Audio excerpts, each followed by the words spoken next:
All right, people can now see and hear us. Sweet.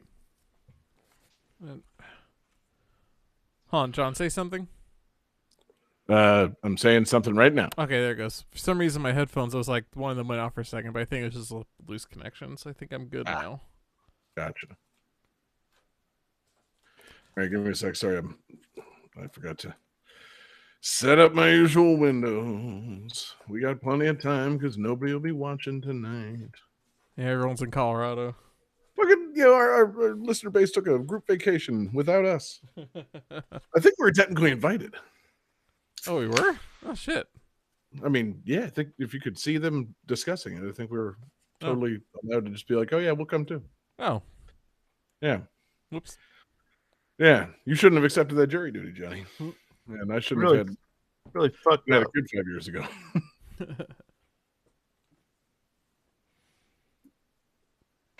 Good old jury duty. I can't believe. Oh wait, we're not allowed to talk about that on there. I know nothing about what you've done in the jury, Jenny. Congratulations. All right. So yeah, are you guys ready to start the show? Yes. Hold on.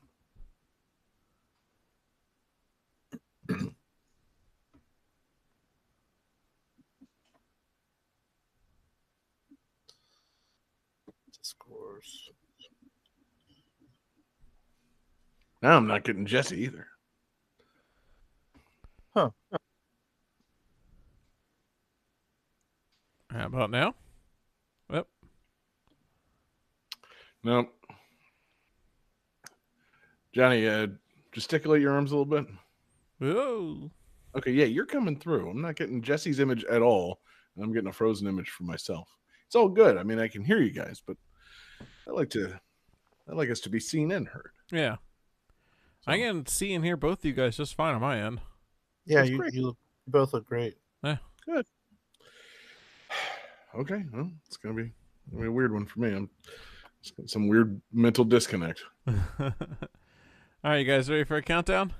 Yes. Oh yeah. All right, 5, 4, 3, 2, 1, go. Welcome to Game That Tune.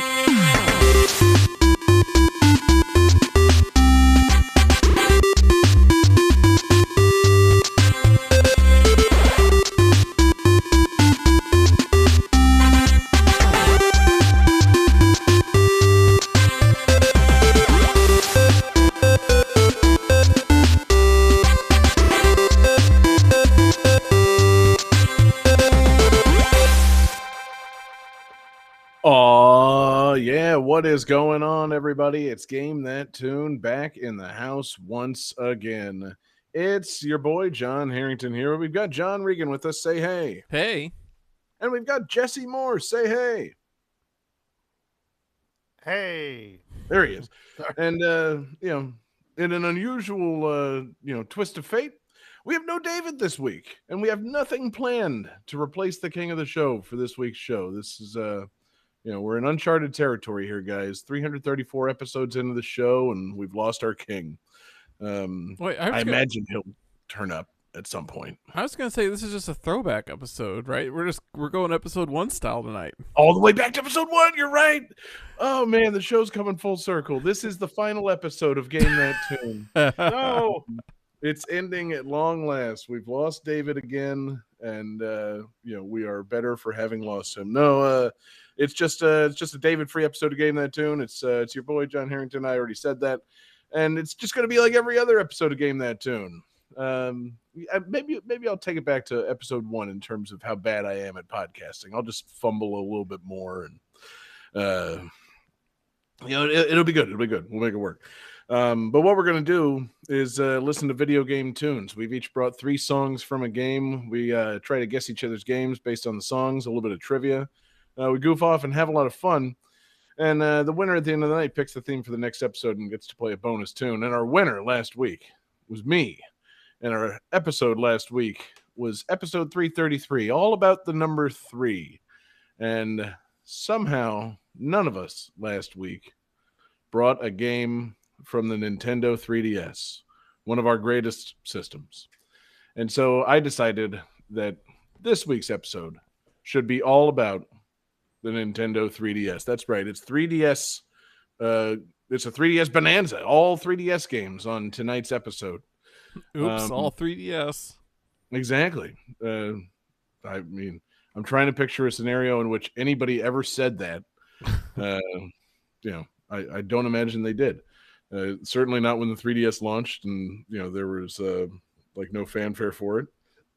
And then maybe once it got popular, I don't know, like maybe after the ambassador thing kicked in, maybe then everybody's like, wow, oops, all 3DS. I'm getting too many street passes around here. This console, or this little handheld's fantastic. I love this thing. But yeah, it's man, what a system it was. Johnny, you're the we'll just do a quick little memory here. You're the most recent 3DS purchaser of the group. How would you rate your love for the 3DS? Is it in your top 3 handheld video game systems that you've ever owned? I think technically.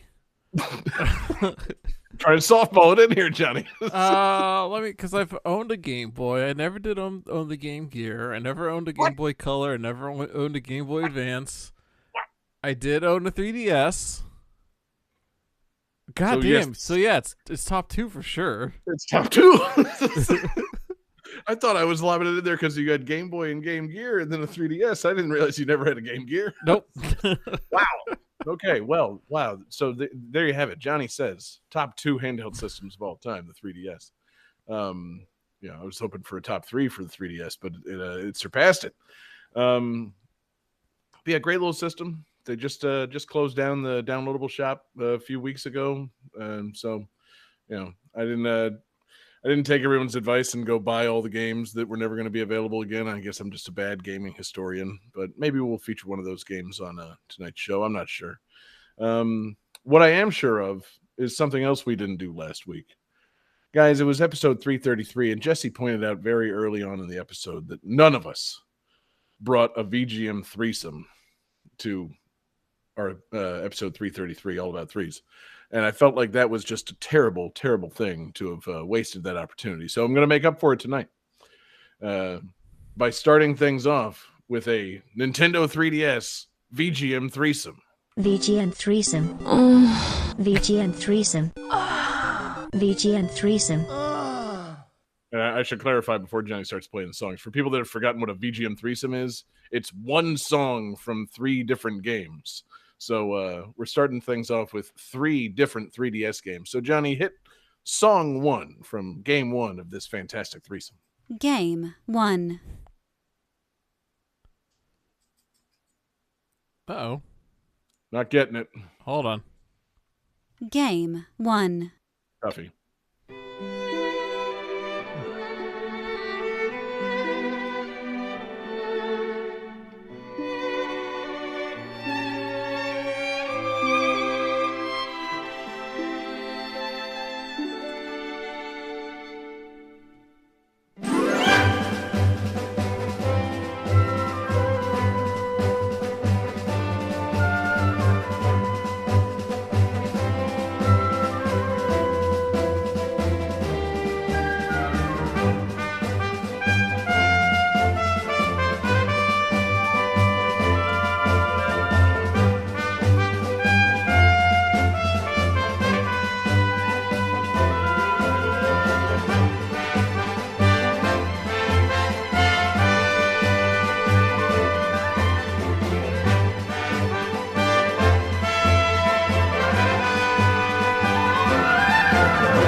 Guys, this game could be it could be anything, quite frankly. But I'm sure a little bit of trivia will help as you're writing down your answers. So this game received an official soundtrack release. The soundtrack CD contained 51 tracks, 50 of which were featured in the original version of the game, one of which we just heard was new for this edition of the game.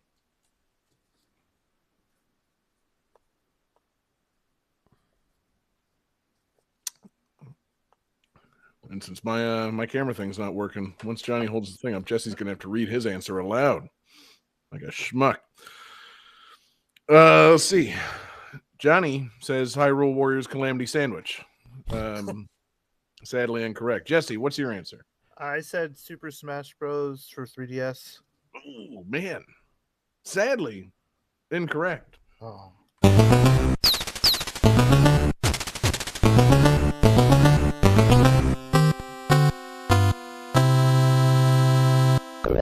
That's the only No, time it I'm was- playing that for this threesome. That'll take Oh, forever. my God. Yeah, it's going to really draw the threesome out. Yeah, this threesome's really dragging already. Yeah. No, Jesse, it was the much more obvious answer. It's The Legend of Zelda Ocarina of Time 3D. Oh, that's what I wrote at first and then Wait. scratched out. God damn You it. wrote Calamity Sandwich. They put that song in that game? Okay. Yeah, that was the second half of the credits. That was the staff roll number 2. And that song is the only, like I said, song on the soundtrack CD that is not from the original Nintendo 64 game. Yeah, I So- was like, and then you said the soundtrack, and I remember Smash Bros. Came with a soundtrack. I realize now how it seems like I might have been being really tricky. And so, no, it's no fault on you. I mean, if this game had a soundtrack too, then it's valid trivia.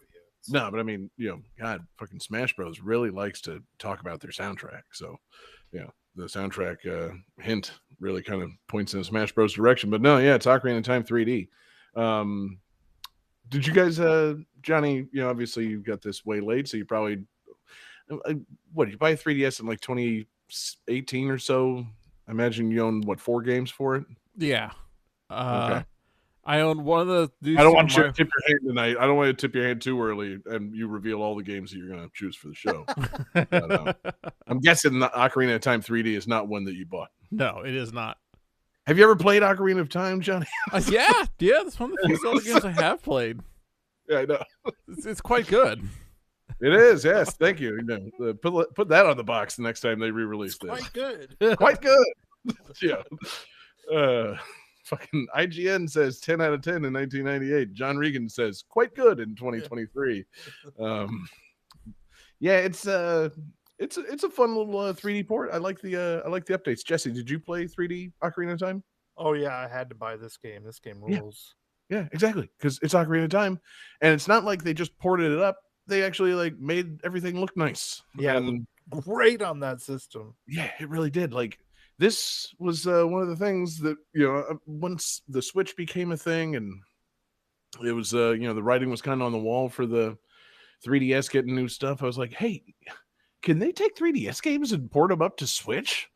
Because I'd kind of love to have 3D Ocarina of Time and Majora's Mask on a system that I'm more into playing than the 3DS. Like, my Switch has a bigger screen, and I'm enjoying it more than my 3DS. Could we get these ports? These things look real nice. And I would say after 6 years of Switch ownership, the answer seems to be no.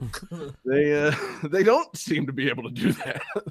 Well, Which is unfortunate because I don't think this game was very touchscreen intensive. I was gonna say the main issue is that the Switch only has one screen. That's the problem. The 3DS, I think, has 3. I think that's why they called it the 3DS.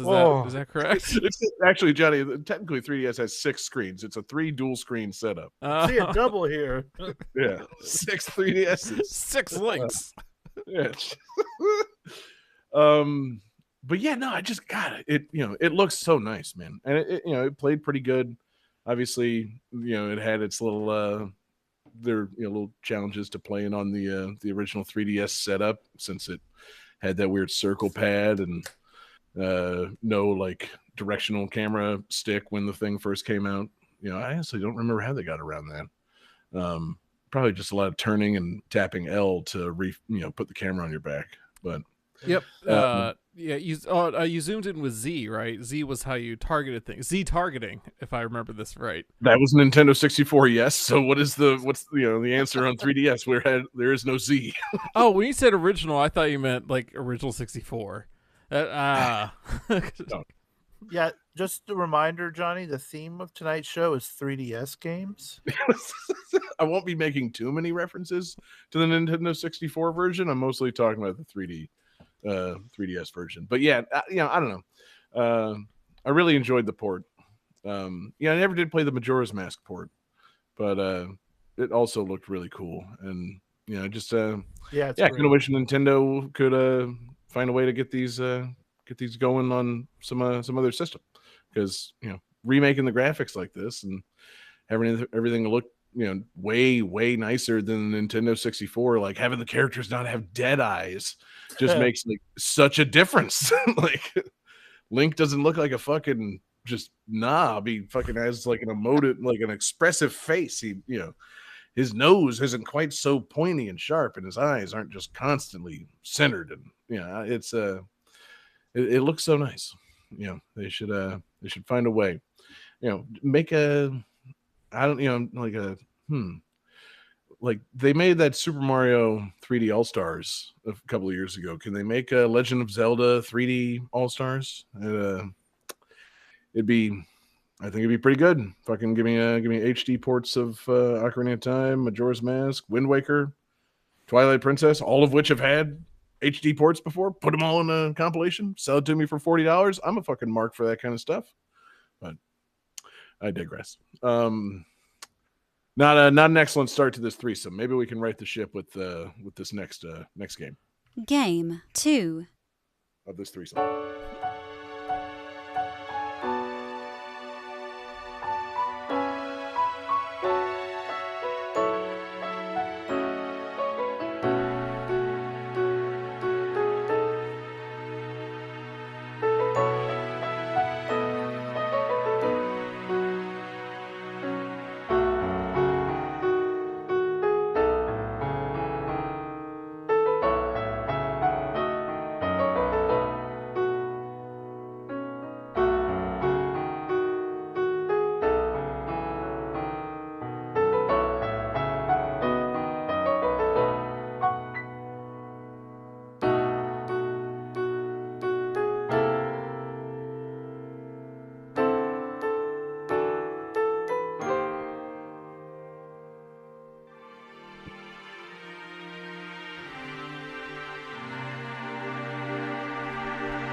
I imagine you guys are a little more lost on that one than on the previous one, even though you both got that one wrong too.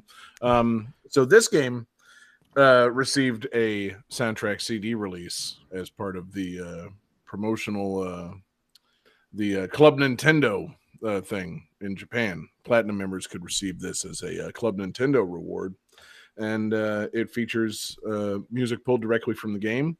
And the game's music, in this case, is updated from the original Nintendo 64 version with new arrangements.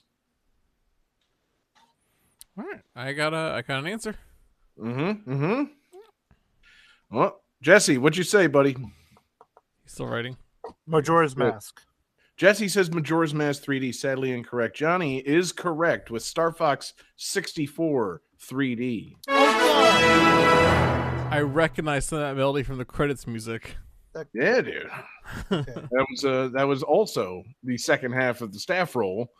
That was Star Fox 64 3D, and yeah, man, what a nice update of the staff roll music. That that lovely little piano there, just It's very pretty. Yeah.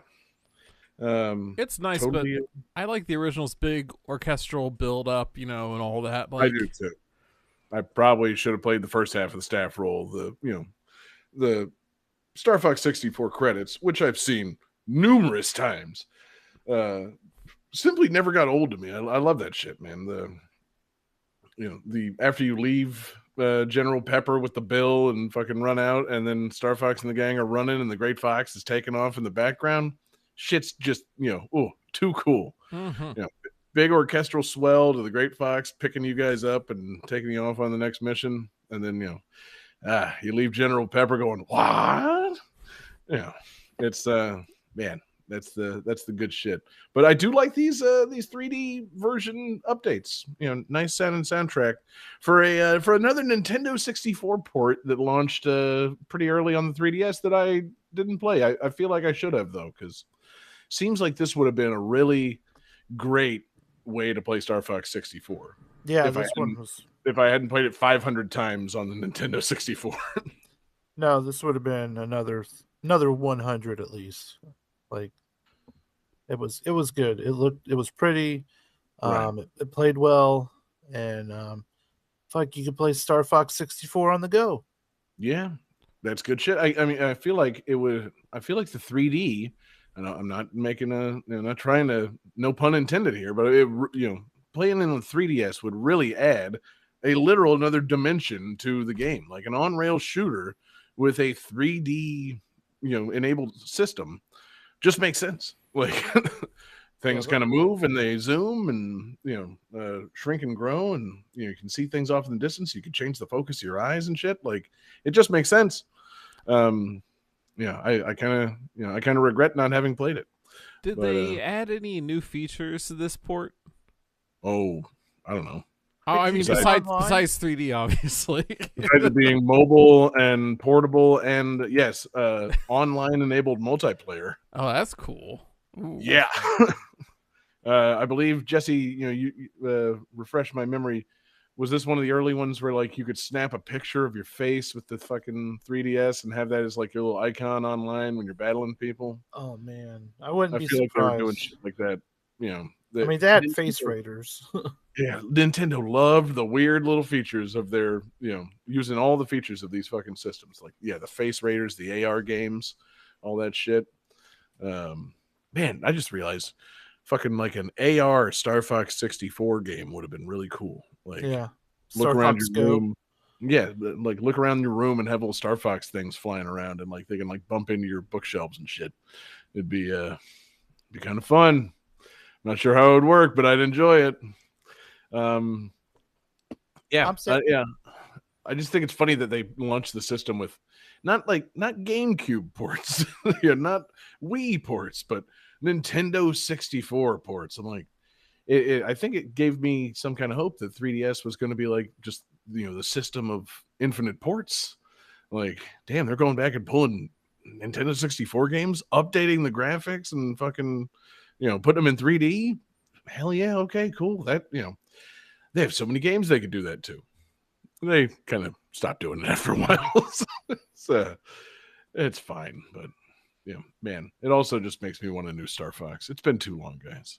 Mhm. This isn't the last new Star Fox, but still, it's like the second to last Star Fox game. Fucking, we need more Star Fox.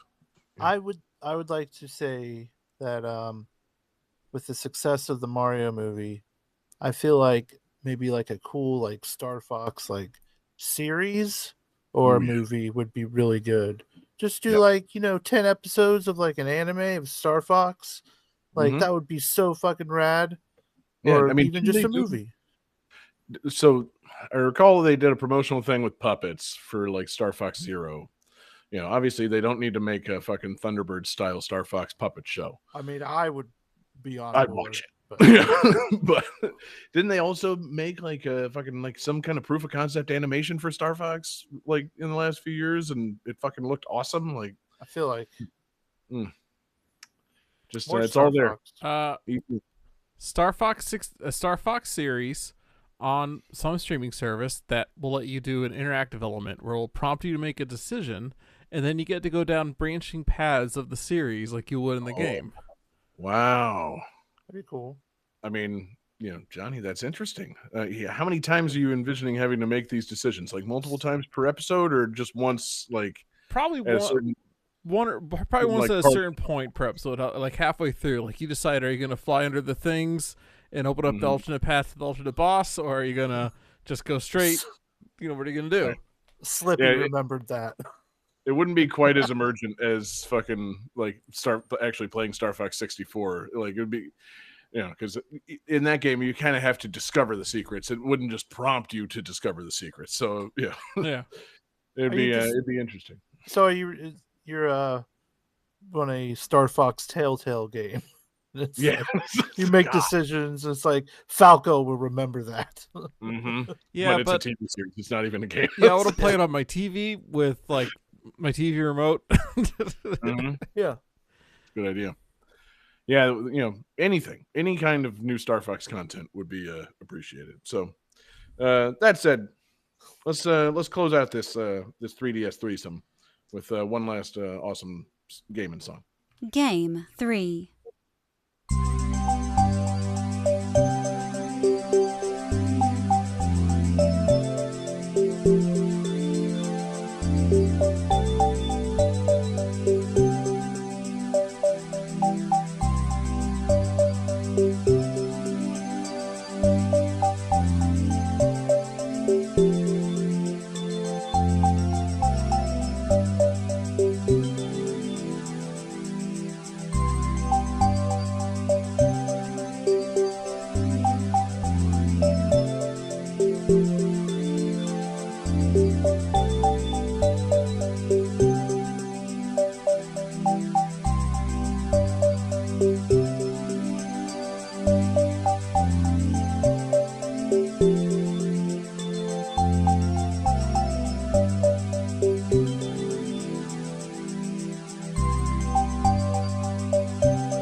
All right, guys. So maybe if you haven't figured out the connection in this threesome, maybe this trivia will help. So this game features almost all of the features of the console version, except for certain costumes and the ability to search for levels using a code.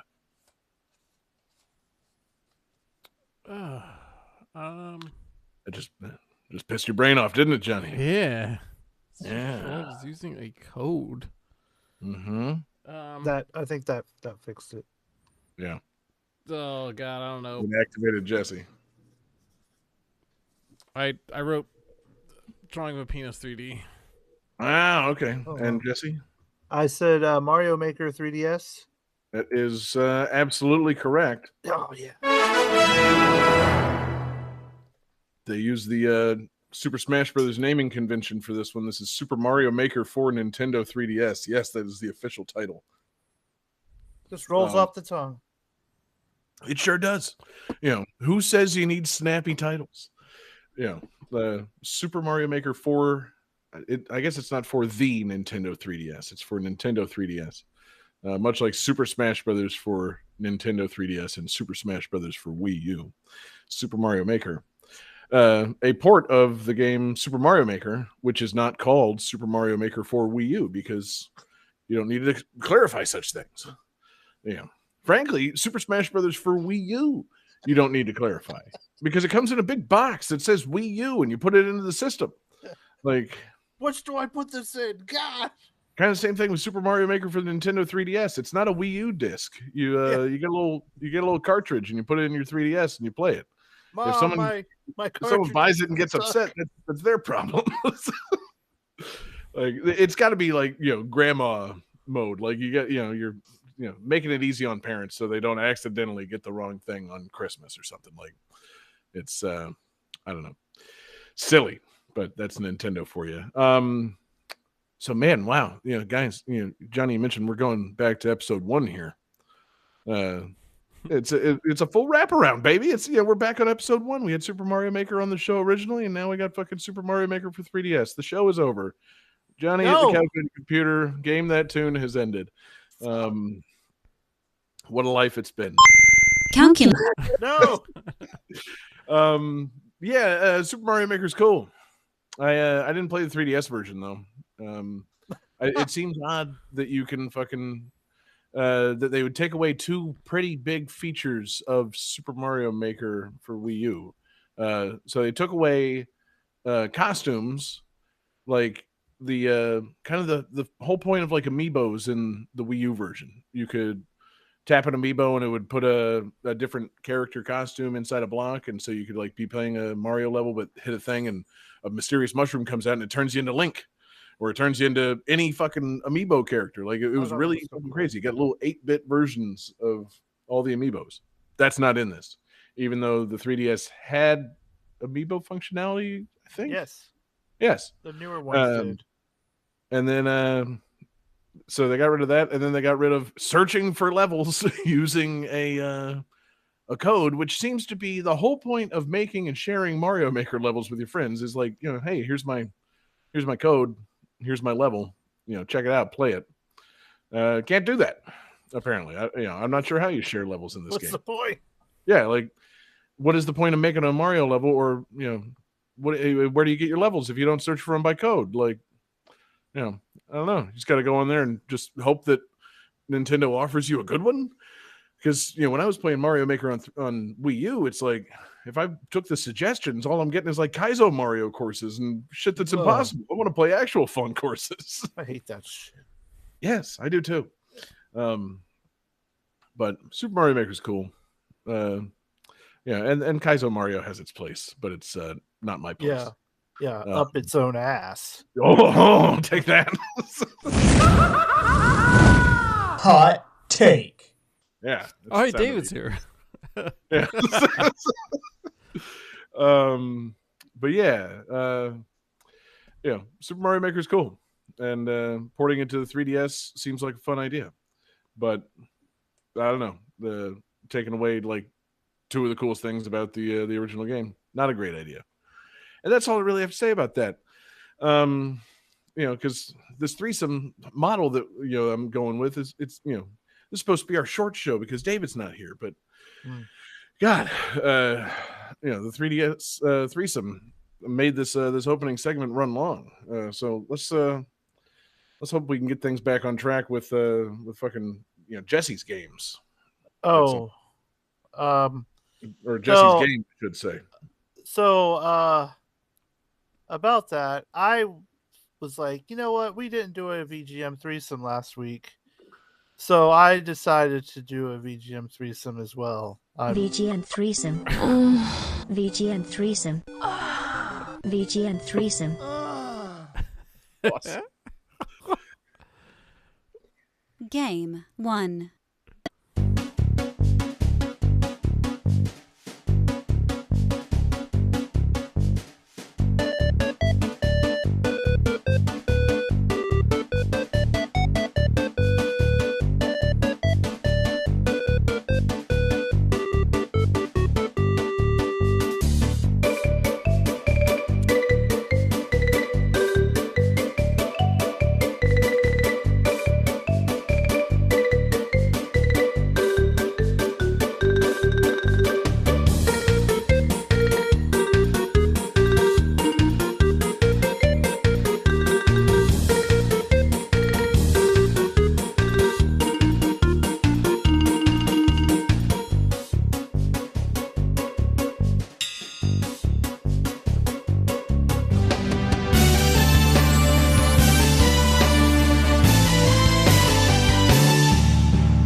All right. So this game was re-released in Japan on the 25th of July 2013 and included a bunch of new features, including online play with friends, a rise in the level cap, additional quests, and the ability to take screenshots.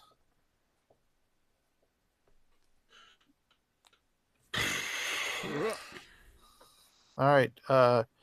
Johnny has written 3 question marks. That is incorrect. And John is writing away. Circus Caper 3D. God, I wish someone needs to make a Man, why new not? one. No, this is Fantasy Life. Hey, fuck you. Yeah. Ouch. Yeah, this game is pretty cool. It's like an RPG simulation type game where like you can go anything from like a mercenary or a paladin and stuff to like a carpenter or like woodsman or just like a fisherman, and you can just like go and like live your life as like a fantasy thing. You know, if you want to go on adventures, you can change your class to, you know, one of the adventuring classes, learn magic, or maybe you just want to go cut down trees. And you know, that it's a pretty neat 3DS game. I never played it too much, but I had a friend that was really into it. But Nobuo Uematsu did the music. That's cool. I was gonna say, so I'm sorry, it's Fantasy Life, so it's an RPG, but it's also like there's some element of like life sim to it, like a little Animal Crossing in that mix. Yeah, like you talk to people and do things for them, and it's kind of like have like these like cute chubby graphics. It's a neat game. I gave my character like a big old giant mustache, which was pretty cool. Okay, well that's important to be able to do, because a lot of these games they don't let you have a big giant mustache. Yeah, it was a very good mustache in this game. Yeah. So good. Yeah. Must have mustache. Yeah, and but yeah, I don't have a whole lot to say. It's a neat like RPG sim that, you know, I think they're working on a sequel for Switch now. And I'm interested because I'd like to think they would. Yeah. Something needs to get ported from 3DS to Switch, for the love of God.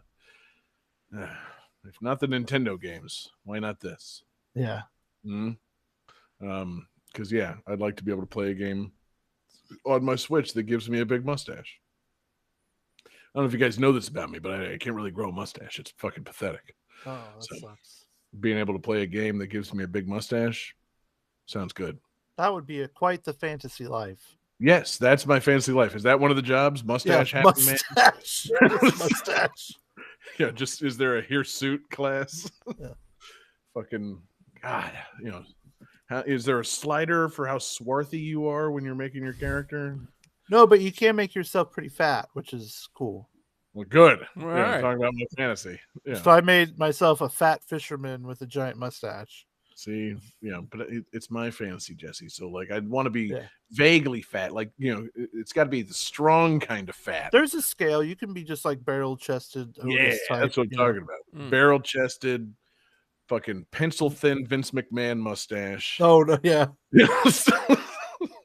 And I mean, fisherman sounds like a good class. like John Waters, but jacked. Like fucking swole ass John Waters. Ooh. Oh man, new T-shirt idea. God, yes. John fucking protein shakes is more like it. Game 2. Yeah. Perfect.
This game has a lot of similarities to the Sega Saturn classic Guardian Heroes, which so happens the director and character designer, as well as the lead programmer of Guardian Heroes, worked on this game. So that's probably why. Let's just do that again, guys. I feel like this is a very heavily a David game, if that helps. Well, fuck. That stops me halfway through whatever I was writing. Oh, okay. Oh, wow. So Johnny says Weeaboo 3D, which is not far off, but incorrect. And John says 3D Waifu, which again is not far off. That's very much a David game, though. This is Code of Princess. Hey, fuck you. That's such a good sound. So this is like an action RPG type beat 'em up game, where you play as this princess, and she carries this fucking two-handed like Zui hanger or whatever you call it, those big giant fucking broadswords. And so like it starts off with like their castle being under attack, and she has to pull the sword out of wherever it's at, because that's what you do in these types of games. And I noticed one thing that was strange is when she pulled the sword from the ground, her breasts did this insane jiggle thing, and I was like, okay, it's one of these games. You got my attention. Yeah. And somebody had to do with the 3D features. Yeah. And so that's a little strange. And but like the actual combat though is really cool. Like when she uses the sword, it definitely feels like there's like a heft to it, and like because she like wields it slow, and there's like a momentum to it that she can like use to do like these spin attacks and like mess people up in like AoE. And like it feels really good, and it looks cool on the 3DS. Like doing research for the show this week, it reminded me that like the 3DS could have some really cool stuff on it. Like that little thing was powerful as shit, like for what it was, really did, and, like and a variety of things, just things you wouldn't expect. Like I was looking, like I sent you a message. I was like, did you do any fighting games? Because I saw Tekken 3D on there, and I'm like, what the fuck is this? And I looked at that, and I'm like, that's a pretty good looking Tekken game on fucking 3DS. Yeah, no, and now that this is going the way that it's going, I'm a little pissed. You sent me that message because he psyched me out of choosing both Tekken 3D and Super Street Fighter 4 3D edition. Oh yeah, yeah, kind of psyched me out. I was going to do a whole wow, I can't believe they ported this to the 3DS threesome. Instead, I went with the just the simple Nintendo threesome, as I've gone with my whole life. But bizarre 3D port threesome was very promising. But there's shit you wouldn't expect on this, and again, like, and the 3D in those things is used in such interesting little ways. It's like, how do you make a fighting game more interesting in 3D? In the case of Super Street Fighter 4, you don't just make it like on the XY axis. You tilt the camera a little bit so the characters are kind of moving in and out of 3D. Yeah, that's all it takes. Cool. Like slightly shifted perspective mode. Done. Proof of 3D being worthwhile right there. In this game, jiggling titties, that makes it all worthwhile. Yeah. But it's a pretty cool like action RPG beat 'em up game. I feel like you get more characters as you progress. Like I think there's like a bard dude who has like a lute that he plays. That's cool, but like I don't really want, if the game is called Code of Princess, I don't want to play as a bard. Yeah, no, period. But yeah, the princess is definitely where it's at, because I mean she's, besides being I guess traditionally well endowed with certain capabilities. She also has a real, that, like I said, that sword is badass. I like a really good, cool broadsword, and the way she handles it is very good. Like she Right. can take people out with it. Like it's just So is she like an Amazon, or is she just unnaturally gifted with a large sword? I do feel like she is kind of tall, I would say. Like tall enough to where it doesn't look totally silly that she's holding it. Not I would like say Buster. I would say more like the character design, like of what she's wearing, is more silly than her wielding the sword. Okay. I feel like she could wear a few more things, but that's just me. I don't Girl, want to start. cover up a little bit. Yeah, yeah. like No, that's someone's daughter, right. It's true.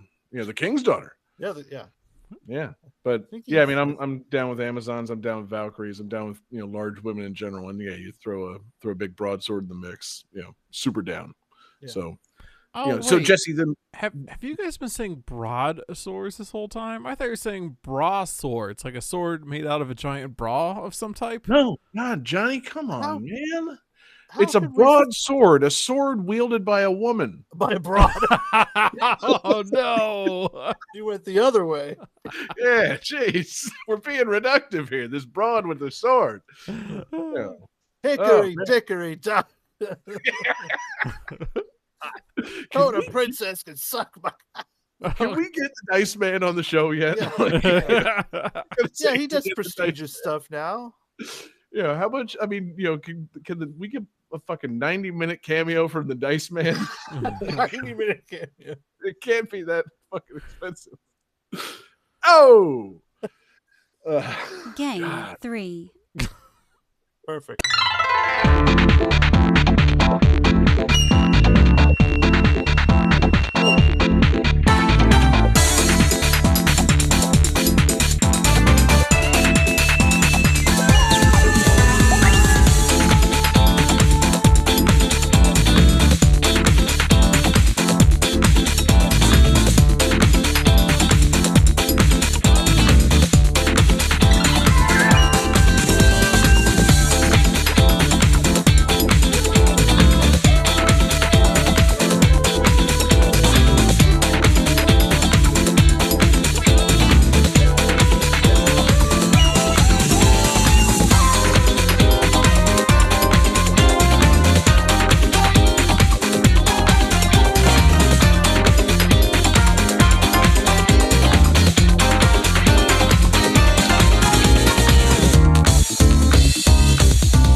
All right.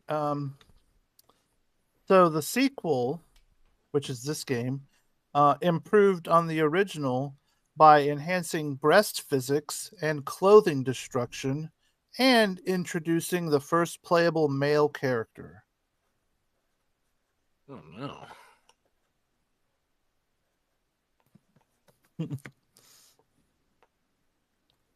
This game made me feel things. I bet. Not myself either. Okay. This Johnny is pretty good. Weeaboo's 3DD. Free double D. The double D. That's incorrect. And John, Dead or Alive, Extreme 3D, also incorrect. Hey, fuck you. There's way more male characters in Dead or Alive. I know, but whatever. So this is Denran Kagura 2, Crimson Seas or something. What? This game is insane. Oh, say it Okay. again. I literally can't type what you said.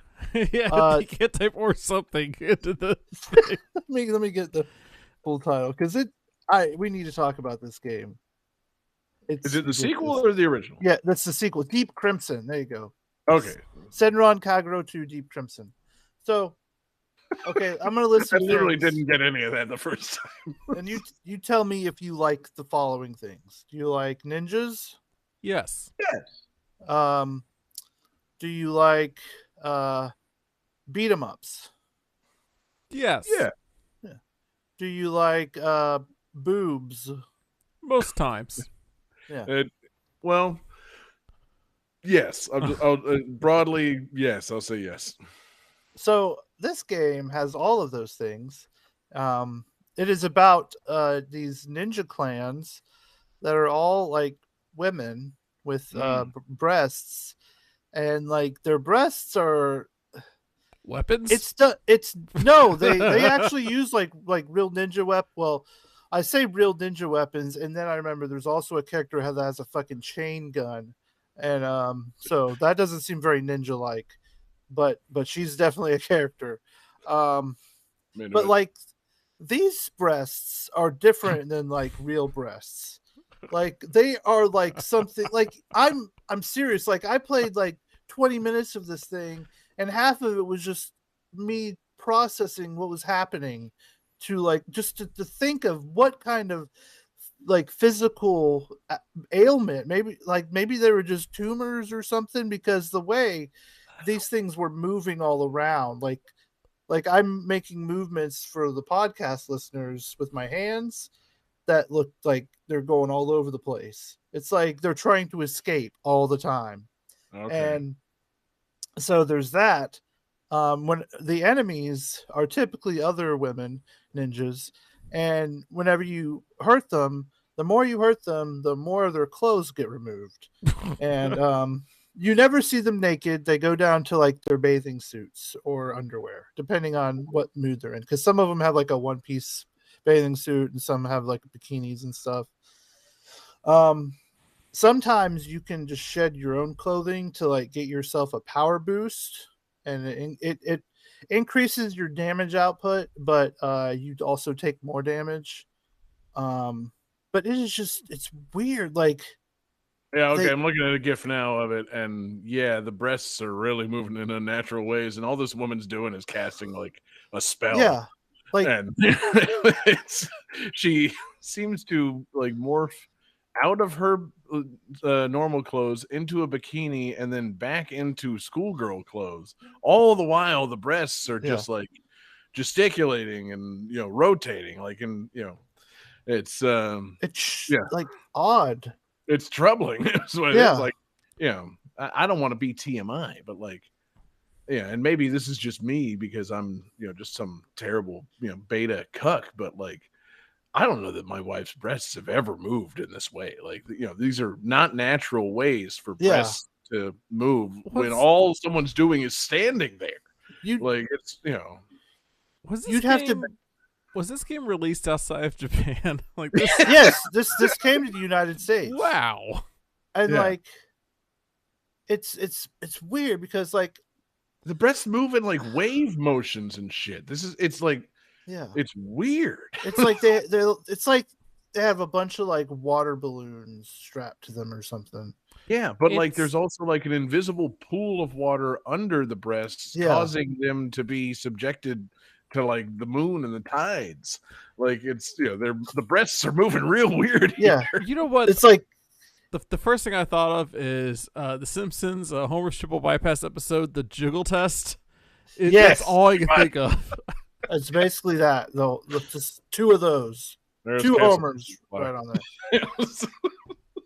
And like I was thinking about this, and I had some kind of deep thoughts where I was like, is it weird to like okay, yes, but like I kind of felt shame for playing this game. Yes. But then I was like, but why? Like, these aren't actual representations of the human form. Right. Like, clearly. Like, there's things happening on screen that are very questionable, and like to think that that's like an expectation of another person is just ridiculous. So it's almost like you can kind of appreciate this weird monstrosity of meat and not reflect that onto like a person. It's the same way that I feel playing the Shantae games. Like it's weird that everything's constantly jiggling, and I don't know why it's necessarily weird if it's like constant. Like, if this is just what this game is, then why do I find it weird? Probably because the game's made by a bunch of men. And in the case of this game, Sengen Kagura, fucking probably because the characters are in 3D. So it's like they really took a lot of time to render 3D models of these breasts and jiggle them. Whereas like the Shantae games, it's like, just pixelated, like, oh man, they made sure to animate the little up and downs of the breasts in every situation. But yeah, like, can I put my finger on why it's weird? No, I can't. So when But you you'd play like this, to. oh, Yeah, that's always been my my big thing. I like to touch a breast with a finger. so when you play this with the 3D turned on, how far out of the screen do the breasts go? Right? Is it compared to like everything else? like the shark in Back to the Future Part 2? Do the breasts just come out and eat you in the street? Yeah. You have to turn it off, or you have like a heart condition. Yeah, it's exactly like that. Oh my god! Except two sharks, and one's going left and one's going right. Yeah, they're just coming at you in two different circling motions. Jaws 3 double D. Yeah. Oh god! But like, I would say it's more comical. Like you're looking at them and you can't look away because it's like, what is that? This is not people. Yeah. And they wouldn't have made it like that if you weren't meant to like look at them and find them hilarious. Like, nobody can look at this and be like, that's the hottest thing I've ever seen. Like, this is, like it says you. bizarre. And it's like when you lose, because I fought in a boss fight and she just wrecked me. And so then my character is just like laying on the ground in her like underwear, and like her, just they're so big, John. Like they're so big. Like it's so upsetting. Like big. Even when she's laying down. Yeah. And so like, she's kind of like in this weird pose, and then like her like cheeks do that little blush thing. Like, I just lost a boss fight, but wait, what's about to happen? Like, why is she blushing? Now wait a minute. Is there? I didn't notice. Is there similar physics for the butt? You said not as physical. Like they definitely show the butt. Like they're gonna let you remind you. Like, yeah, she's got a butt too, guys. Come on, My butt is down here, please. Yeah, like you're gonna see some upskirts and stuff. Oh no. It's fan service. Like, it's so much fan service. Oh, no, Johnny. It's Japan, man. But, like, I just could not imagine, like, it'd be impossible to masturbate to this game. Like, really. I would just be like, what? What am I doing? Well, that's because, Jesse, it's a 3DS game. One of your hands is constantly occupied by the 3DS. It takes really two hands to play the game, and it would be pretty absurd to set that 3DS down and masturbate onto it. Like, it would probably gum up the screens. And then if you closed it, it would just, and then when you open it, it'd be like this web opens up. Yeah. Give the 3DS the reverse Oreo. Nah, man. Wait, how is that the reverse Oreo if you're putting the cream put the cream back in it and close it? God, fucking, we're moving on. So, guys, this is fucking absurd, but, we got some good fan requests in for the episode, and I wasn't anticipating there being 2 threesomes already on the episode. So, guys, it's time for an all fan fuck you. request. No. It's time, Johnny. Get your finger on the key again. It's time for an all fan request VGM threesome. God VGM threesome. damn it. VGM threesome. VGM threesome. Game 1.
right, so it should be obvious. But this game featured some downloadable story episodes, which are considered non-canon and contain frequent breaking of the fourth wall. And those story episodes take place 1 year after the events of the game, and feature Luke and Maya and the two title characters returning to Labyrinthia. Can't spell it out for you any harder than that.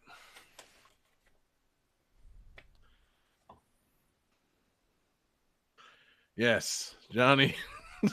What? One of those is vaguely a penis. The other things aren't even close. Are they teeth? And Jesse, you, I'm hoping, are going to say a correct answer here. Oh, I wrote who? Oh, no. Hey, fuck you. You didn't recognize that song? A slightly redone version of a rather iconic tune from a handheld little series there. Not really, no. Damn, dude. That was the Pursuit theme from Phoenix Wright, done in the style of Professor Layton. This is Phoenix Wright versus Professor Layton. I've never played a Phoenix Wright game. What about a Professor Layton? I have played a few of those. Okay. And I'm sorry, correction. I got the names backwards. It's Professor Layton versus Phoenix Wright Ace Attorney. That is the actual title of the game. So sorry to all of our Layton and Wright heads out there. This was an appealing request when we were doing a normal episode of the show, and I could have done 3 songs from the game and played a Phoenix Wright song and a Professor Layton song and then some other nice song from, somewhere in between.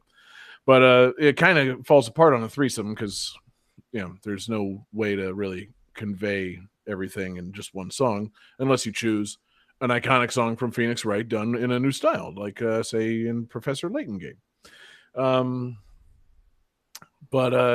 Yeah, I was happy to get this request, but also, man, it was only just in the last, couple of years that I finally attempted to play a Phoenix Wright game in like true earnest. Like I bought the Phoenix Wright collection on Switch and put some effort into it. And I do not like Phoenix Wright games, period. Like, man, not fun. Not fun to play at all. I'm intrigued by Professor Layton. So, Jesse, you played a few of them? Yeah, they're pretty. A few of them? How many of them are there? There's a bunch. I mean, I haven't finished any of them, but right. Who would? I forget. There's between, I would say, 5 and 7. Oh wow, goddamn. So, but they're pretty cool.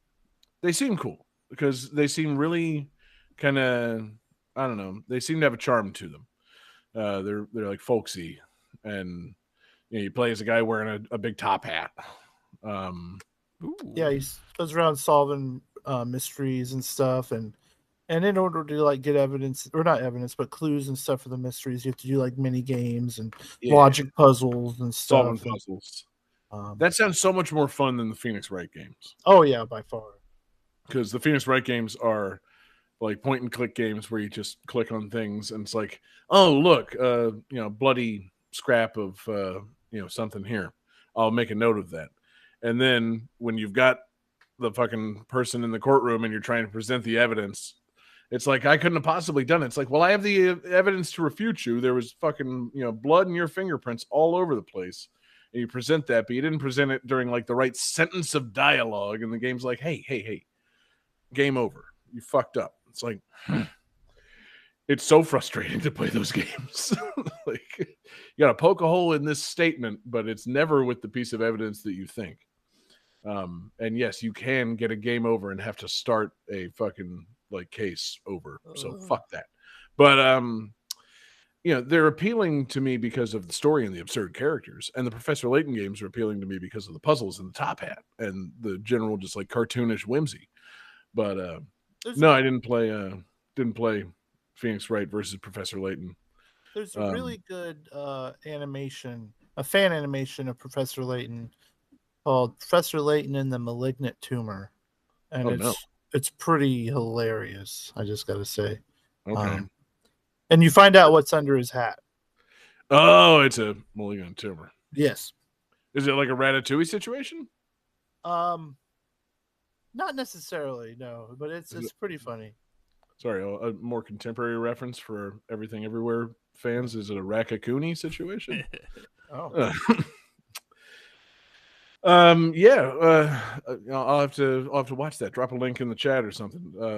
I'm all for fan animations that get Jesse's seal of approval. Wait, no, I'm not. What? This could be anything. But we'll see. But yeah, so this was a request in our Discord from CX Trife. Thank you, CX, for the request. It's a nice soundtrack loaded with Laytonized versions of Phoenix Wright tunes and like a more kind of up-tempo version of Professor Layton tunes. I'm looking forward to listening to more of the soundtrack, and that seems to be the main appeal of this for me, is the soundtrack. I'm like, have they made a Professor Layton game not on 3DS yet? Is there a Switch one? Yeah, there's a Switch one. Yeah, Layton's Mystery Journey, and then Professor Layton in the New World of Steam. Oh wait, that one's not out yet. Well, at some point I'll play Professor Layton in the New World of Steam on Switch and probably enjoy it. But Ace Attorney can go fuck itself. Take your fun characters and silly Japanese shit and jam it up your ass. But thank you. Hot take. Let's keep it going. Game 2.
All right, guys. So, in this game, players can choose from any of 12 jobs, or as they're known in this game, life classes.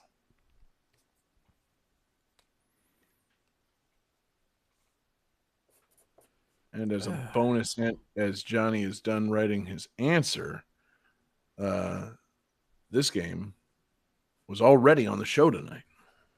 Oh. Yeah. Oh, God damn it. All right. So Johnny says light asses. What the fuck, dude? Jesse, what's the answer? Fantasy Life. It's Fantasy Life. I was like, this is very familiar sounding. Hey, I know this. Wait, life classes? I just did this. Yeah, man. Johnny's on the right track with life asses. But no, it's Fantasy Life, where they call jobs life classes. Apparently, I don't approve of that. Yeah. Okay. So one thing I forgot to mention at the very go beginning. for it, Jesse. Because I want to thank while you're talking, I'm going to pull up the requester and thank him because I'm glad you like this game. There's this just absurd situation, which of course it's a video game, so why am I even that upset? But like, there's these two guys, and they're trying to like mug a butterfly, which I don't understand why. Like, of all things, so you go and like save the butterfly, and the butterfly is nice, but then when it goes off, he just says, "Good luck with your life," and if I didn't understand that the game was going to be using the word life a lot, like it would sound very smarmy to me. Like, good luck with your life. It's like, thanks for saving me from that mugging. Good luck with the rest of your life, dude. bitch. Mugging a butterfly makes total sense, man. But like, butterflies are fucking loaded. I don't know if you know this, but if they're like they're so flashy, full of they're like the flashiest bugs. They have so much pollen and nectar. I saw these cool butterflies, and like their caterpillar does something that's kind of fucked up and funny. Is it like goes down to the ground and then it makes itself smell like these kind of ants, and so these ants come and take the caterpillar into their ant nest and just like put it where like the babies are, and then the ants just feed the caterpillars, and then the caterpillars also make themselves smell like the queen. So then the ants are like, "Oh, cool, we got another queen. Let's feed this thing more," and like they'll neglect their own young so they can feed these caterpillars. Is this in the game, or are you describing an actual butterfly ant relationship? An actual butterfly ant relationship. You're describing a nature show. This is not Fantasy Life. Like David Attenborough showed me this. It's really amazing. I was mesmerized. Feed this butterfly a bunch of royal jelly, and it becomes the queen bee, Utterfly. So yeah. I mean, cool. We already talked about Fantasy Life, so I figured, we did. Cool. So might as well go into butterflies. Butterflies, yeah. But it is fun to think that the butterfly was being dismissive of your entire life. Like, yeah, thanks for saving me. Good luck with your fucking life. But it was more thanking you and like saying, "Hey, good job," not I don't know, but I feel like when somebody says "good job" to me, they're not saying like you have a good job. They're saying you did a good thing. Good job. Yeah. We gotta change the way we talk about these things, guys. Yeah. I'm at this new job now, and nobody has wished me nobody has told me that I'm doing great in life. In my life class. Have a good life, John. Yeah, exactly. This is your life now. There's been nothing like that. So you need to level up your life class. Yes, exactly. There was an understanding. I got this new job with the promise of leveling up my life class within a few years. There's room for advancement in my life class. When you say it like that, it sounds really fucking sad. Like a job is just a job, but when it's your life class, it's just no, that's too much. That's let it just be my fucking job. Fantasy Life needs something where it's like, all right, no, it's not all about your fucking life class. Like, your fucking life class only takes up like a third of each day, and you still get your weekends. Like, no, just constantly. No, I don't know if I support this Fantasy Life. If it's just all about having a job, if they call your job your life, I'm not sure I support Fantasy Life. Let's get back to the boobs. Yeah, exactly. Thank you, Silver Nova, for the request. I'm sorry that Jesse used it earlier in the show, but I'm also not sorry for it. It's a Nobu Uematsu soundtrack. We really didn't harp on that early. Fucking Nobu Uematsu, was this his last like fully credited soundtrack? I feel like it's right in that range. It's one of them. Yeah. We miss Uematsu, man. We need to get him to compose a new theme song for Game That Tune soon. Oh my God, yes. That first one he composed, it's nice, but we've been using it for so many episodes, it's lost its luster. So we need to lure Uematsu back onto Fiverr and pay him to compose us a new theme song. That's the lore I'm going with. Johnny, let's keep it going. Game 3.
Oh yeah, guys. This game, it introduces a new chain battle feature, allowing random encounters to lead to extended battles that result in greater experience and job point rewards.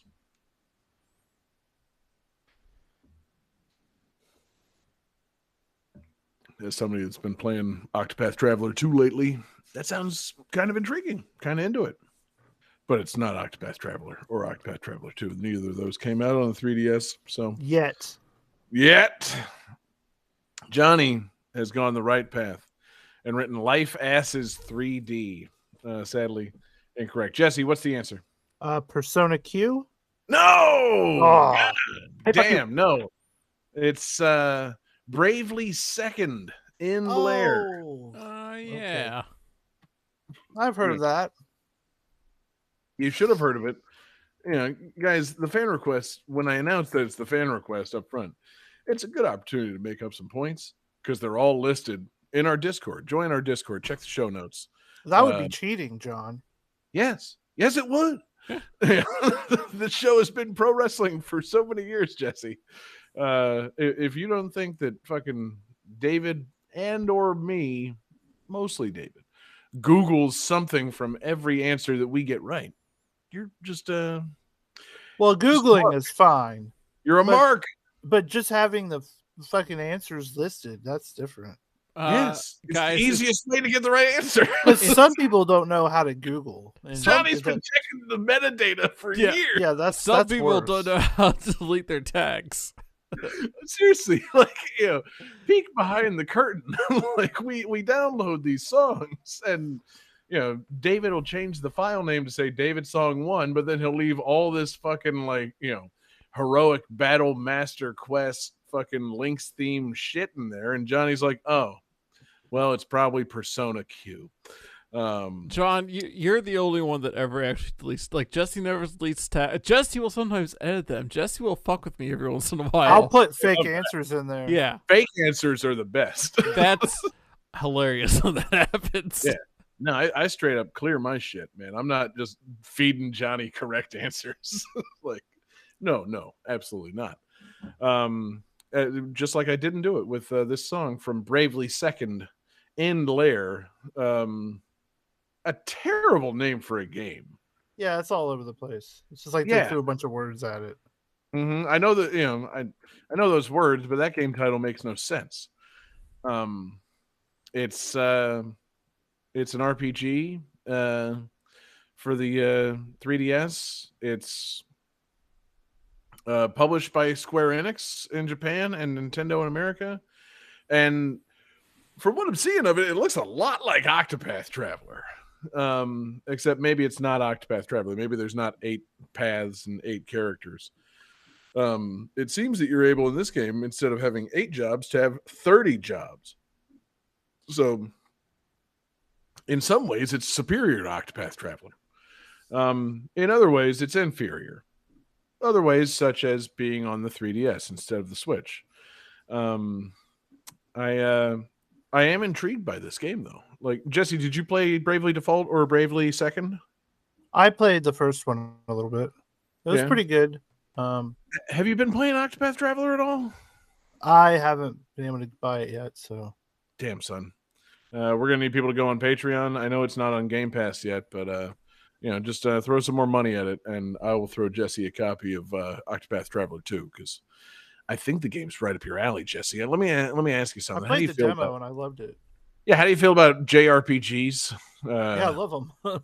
Yeah, turn-based RPGs with menu battles. It's one of my favorite genres. In the case of Octopath Traveler versus Bravely Second, Octopath has the 16-bit, 2D HD style. Bravely Second's got more of the chibi 3DS model style. Both are fine.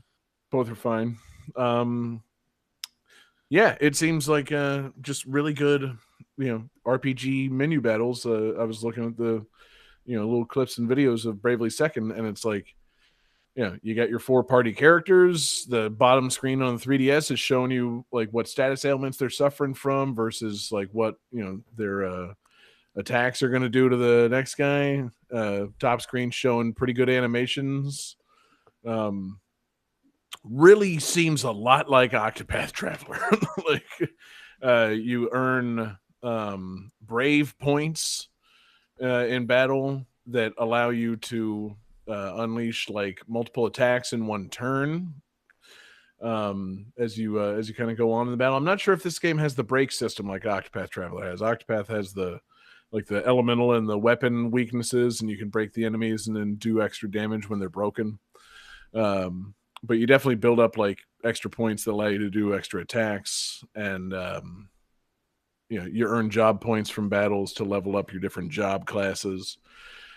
they're just it seems like there's a lot of similarities here, and I'm glad because I've been playing a lot of Octopath Traveler 2 and nothing else, so it gives me some frame of reference for this game.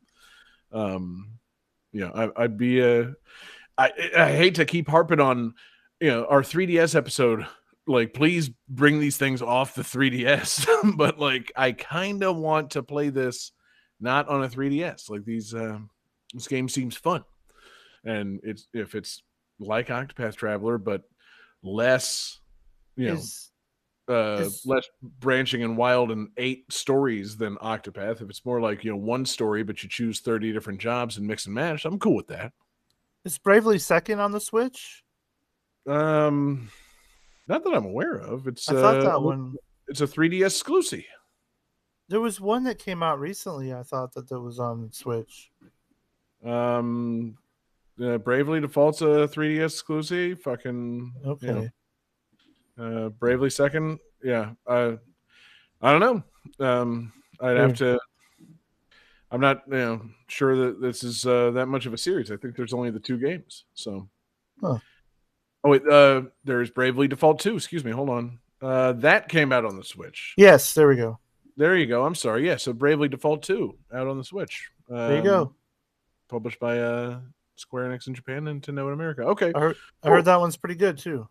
I might have to check it out because if it's like what I've been doing with Octopath, I'm kind of cool with it. Like, again, RPGs with a bunch of different job classes and heck yeah.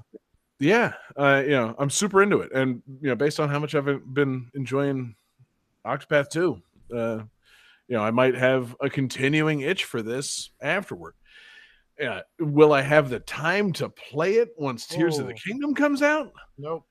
No, that's the thing. I'm kind of Tears of the Kingdom feels like the last video game I'm ever going to play.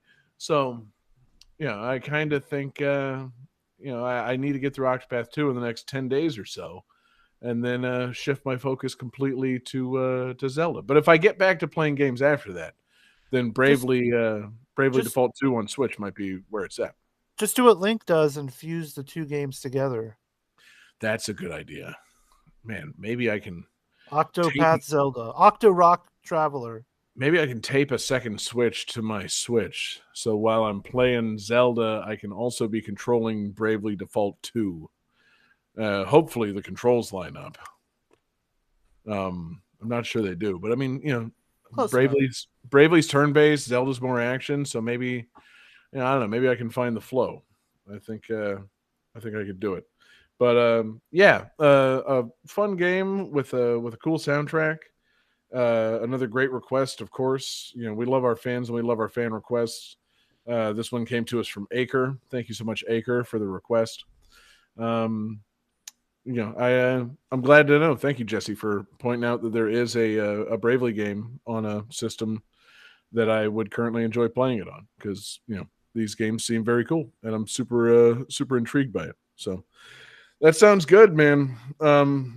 This is it's been fun so far, but I think it's good that we're finally through the threesome phase of our show. So, Johnny, you've got the last game to close us out. That would be good if we were through the threesome portion of our show, but guess what, guys? This whole show is going to be the threesome portion of the show because I also went with a VGM threesome. What? Spit take. VGM threesome. VGM threesome. VGM threesome. 3 threesomes was the number, Johnny, not 4 threesomes. I'm seeing 12 here. Yeah, oh, no.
right, guys. So this was an eShop game that is based on the 3D Rumble sub game from a previous game in the series. Sorry, hold on. I gotta fucking rewrite my answer if I can remember the name of this fucking game.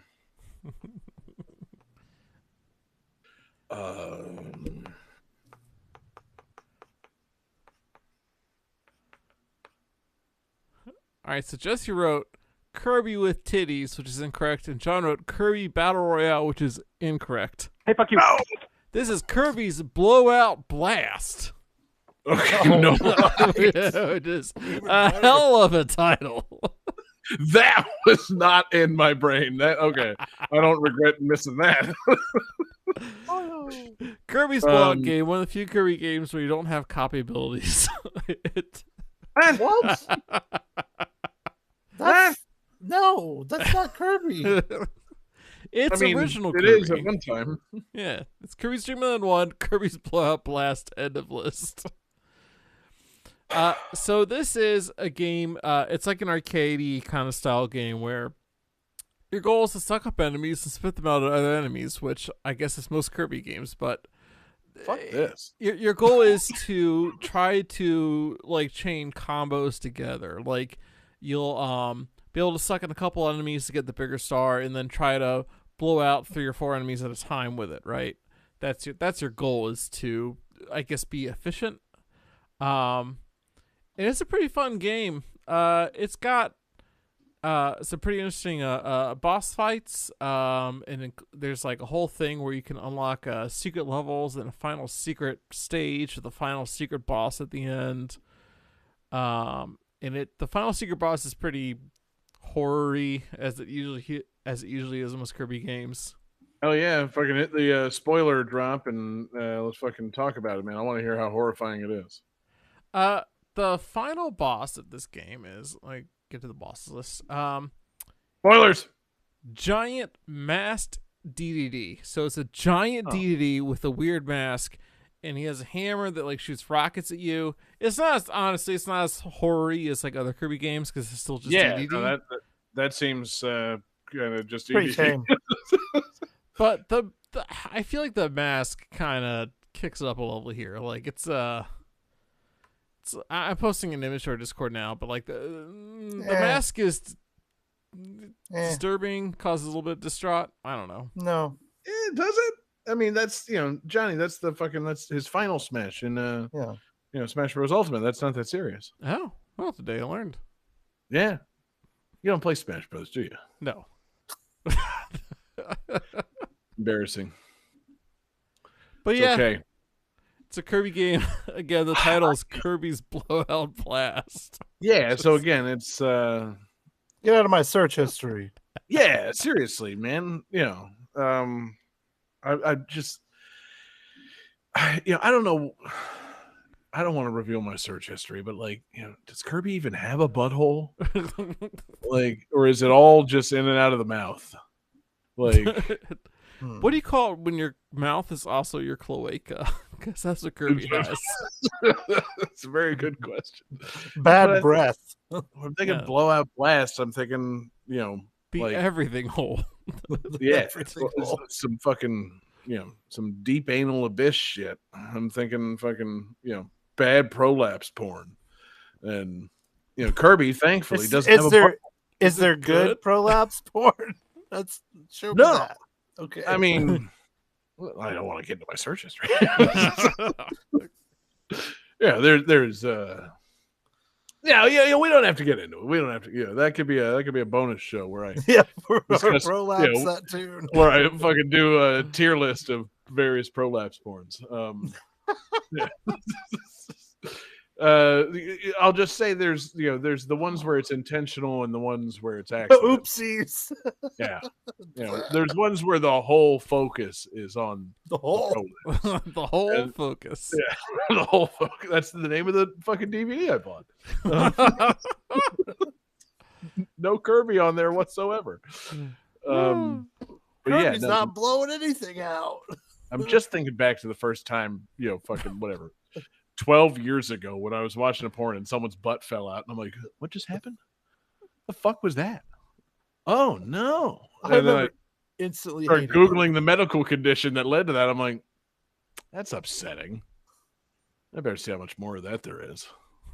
There's a Turns out lot. there's a ton.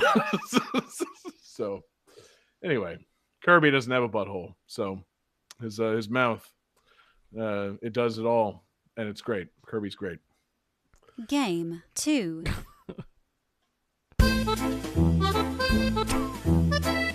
God damn it!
Alright guys, so this was the last game in the series to be developed natively for the 3DS. And by natively I mean like it's not a enhanced port of a previous game or like a remake of a previous game. It's not technically the last game from this series on the 3DS, but the last game was like a, enhanced remake kind of thing. This is the last native just for 3DS game from this series. I hope that makes sense. All right. Okay. I don't feel like changing the fucking answer I wrote. Can I just say it's Kirby Battle Royale again? Yeah, you can say that. And then Right. Jesse says Kirby Fleshlight, and John has the correct answer. This is Kirby Battle Royale. Good. So yeah, Kirby Battle I didn't feel Royale. I didn't feel like writing it again. Basically, it's just a ton of like little fighting style mini games, a la Barman Online, but Kirby. Mm-hmm. Game 3. No. I mean, yeah. Oh god, I kind of like that. Thankfully, it's not a. There's no like implied butt play in this one. It's not a battle. I've never. Battle Royale is not in my porn search terms. I don't know, man. One of the games is called Coin Clash. I feel like that's an implied butt play game. Is it? No. Or Rocket Rumble. Okay, Now you're talking. that's more of like a dick thing, but yeah. What about Apple Scramble? Yeah. I'll scramble them apples, baby. Robo Bonkers? Okay, yeah. Let's just go through the list of game modes and decide whether they're porn search terms or Kirby games.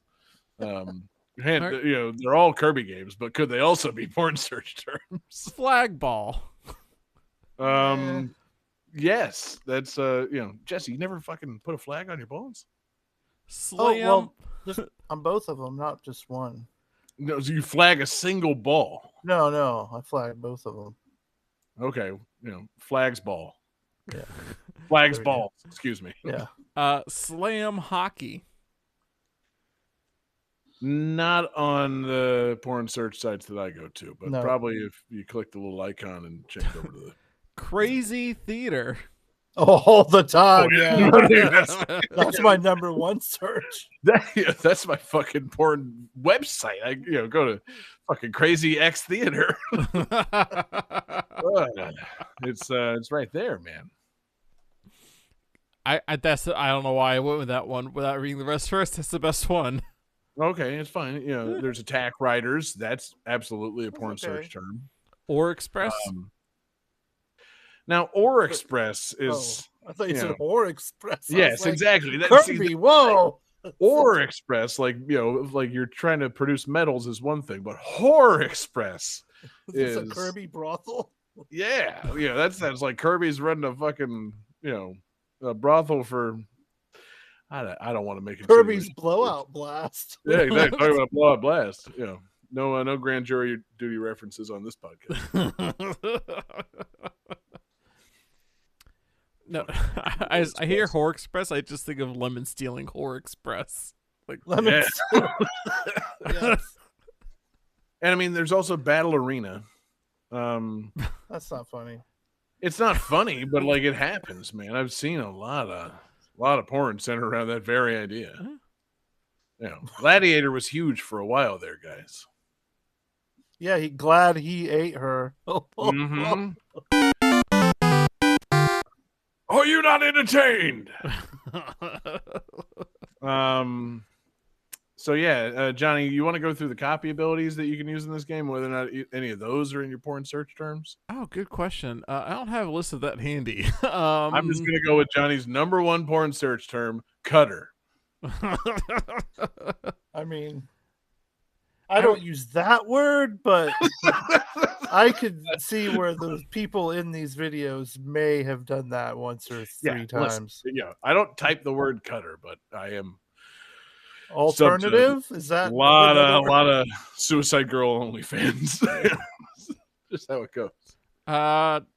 Okay, so let's see. We got sword, bomb, beetle. Oh, hammer. That's a pretty good porn search. Yeah, I mean, we all saw the MC Hammer sex tape. Waddle Dee is a pretty good. Don't hurt mirror. I don't know. Whip. Oh, okay. Yeah, actually, whip is a porn. And mirror. Mirror is pretty good. I like a good mirror, like on top of the ceiling, so you can look at yourself. Fuck. I mean, I like it as the floor to the porn, so everything's just like mirror image, and you have to see the cameraman there. Upskirts galore. Yes, exactly. You put them on your shoes. These mirrors. Oh, God. Game 3. I was going to say tornado, but yeah, let's move to game 3.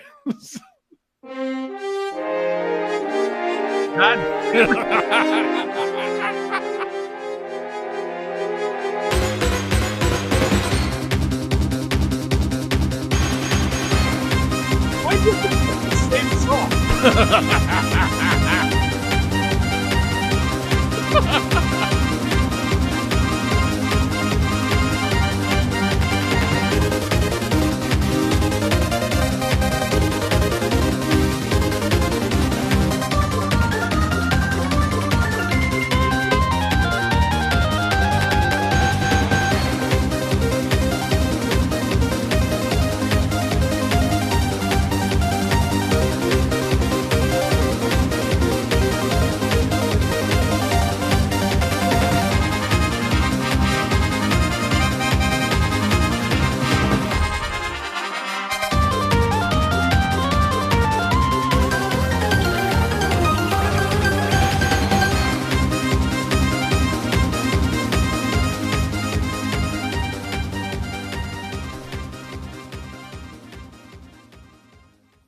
All right, guys.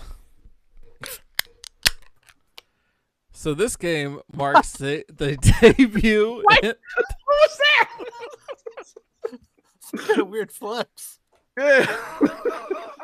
Fucking big dick energy over here. Fucking cracking cans right into the mic.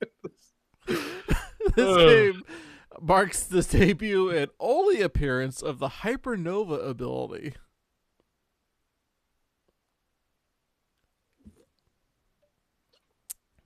Let's see here.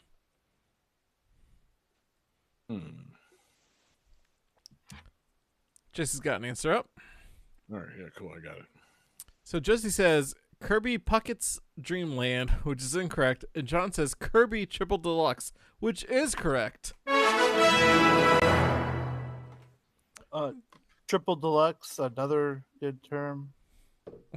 I think that's what the show's been, is a triple deluxe. I've been angling towards that the whole time. This, my fucking all my porn search terms go back to the triple deluxe. And this show has been quite the triple deluxe. 4 triples. Jeez. Woo. Yeah, Johnny, Jesus Christ. So what is Hypernova? Hypernova is an ability that lets you do inhale, but at a greater range, and lets you inhale significantly larger enemies. And they're usually, the Hypernova is placed by like it's placed within the levels. Like there'll be a like super fruit kind of thing you eat, and you get the Hypernova ability, and it's to solve a like environment specific puzzle for that moment, right? So it's not like a enemy you find and you get Hypernova. It's like, oh, here's Hypernova. Oh, look at this giant thing in front of you. Maybe you should do something with it. It's pretty obvious you suck up this Hypernova thing. Yeah. It's very similar to the Kirby game where you get like the Mega Sword and the Mega Fire and all those abilities. It's like, okay, yeah, you should probably hit this thing with a giant hammer, Right. Kind of I like that, but I also like the Kirby games where, like, say in I want to say it was Kirby Superstar, you'd have levels where like you get the fire ability in like one screen, and then the next screen there's a cannon that maybe you need to have the fire ability in order to light. So if you lost your fire ability during that first screen, you get to the second screen, it's like, oh damn, I needed that fire ability to light that cannon. Not like, here's the ability you need sitting right next to the thing you need to use it on, like, with a big fucking neon sign pointing at it, like saying, suck this. God, I wish it did this and then do this. But I still think it's fine. Kirby games are so charming, it makes up for the fact that sometimes they have a big neon sign pointing right at something. Yeah, I feel like Kirby's Adventure was one of the more obtuse games with that, right? Kirby's Adventure would have levels where there's like something you got to hit with a hammer or a rock, and there's no rocks or hammers on the previous screen. Right. You got to go get the hammer somewhere else and like fucking come back to that stage and hit it, Mm-hmm. And I mean, I love like shit in like the Great Cave Offensive where it's like, oh, you're just kind of like moving and like, oh, there's a bomb block. I'll hit that.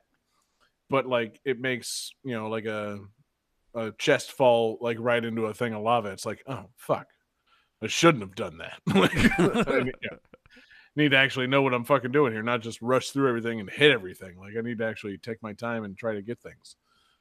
I like Kirby games when they make you stop and think for just a second. Yeah, but I also appreciate a Kirby game that makes you just like suck up something and do something really fucking cool with it. So maybe this Hypernova is kind of where it's at. A little bit of both. Because I enjoyed the Kirby on Switch. Johnny, that's actually, I hate to transition out of 3DS, but you're a Switch owner. Have you played the new Kirby? Kirby in the Forgotten Land? No, I still have not played that one. Johnny, I'm not kidding. Like, buy it tonight. It's fucking awesome. Like, it's fantastic from front to back. It's so much fun. It's a 3D Kirby that's, endlessly, relentlessly charming. You can like upgrade your copy abilities by collecting little things throughout the level. There's hidden things in each level. It's got a little bit of the horrifying shit like Kirby's good for, but mostly it's just a really good 3D-ish Kirby game. And it's got a little bit of that stuff you're talking about here, like the Hypernova thing. Like, oh, I've got a Kirby's got his, in this one's mouthful mode. Like you can suck up a big thing and turn Kirby into a bizarre shape and make him do, weird shit. And it's pretty much always right outside where you need it. Like, but you always get to do something fun with it. You gotta play this new Kirby, Johnny. It's fucking great. As a Kirby guy, you gotta fucking try it. So that's my endorsement for the new Kirby.